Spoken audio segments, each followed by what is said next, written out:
রে জামিলা, সকাল থেকে সন্ধ্যা পর্যন্ত তোমার সঙ্গে সময় কাটাইলাম, এইভাবে আমি অনেক আমল সম্পর্কে জানলাম, কিন্তু রশিয়ার লাঠির হাকিকত বুঝলাম না।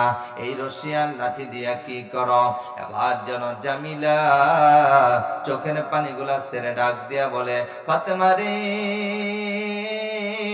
ও ফাতেমা, তোমার বাবা বিশ্বনবী যখন মসজিদে নববীর ভিতরে আমরা জুমার সালাত আদায় করার জন্য গিয়েছিলাম গো, তখন মহিলারাও যাইতো, পুরুষরাও যাইতো। আমার বন্ধুগণ এবার ডাক দিয়া বলে, তোমার বাবা বিশ্বনবী জুমার বয়ানের খুতবায় বলেছিল, যদি কোনো স্ত্রী মারা যায়, যদি কোনো স্ত্রী মারা যায় আর স্বামী যদি লাশটা সামনে রেখে বলে, আল্লাহ আমার স্বামী আমার কাছে ভালো ছিল, আল্লাহ নবী বলেন স্বামী শুধু ভালো সাক্ষী দেওয়ার কারণে আল্লাহ পাক ওই স্ত্রীরে মাফ করে জান্নাত দিয়ে দিবে।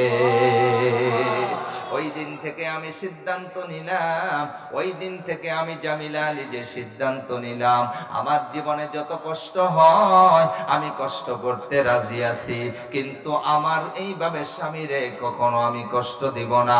চিৎকার মেরে বলেন না আল্লাহু আকবার। যত কষ্ট হয় হোক, কিন্তু আমার স্বামীরে আমি কষ্ট দিব না। আল্লাহু আকবার বলেন।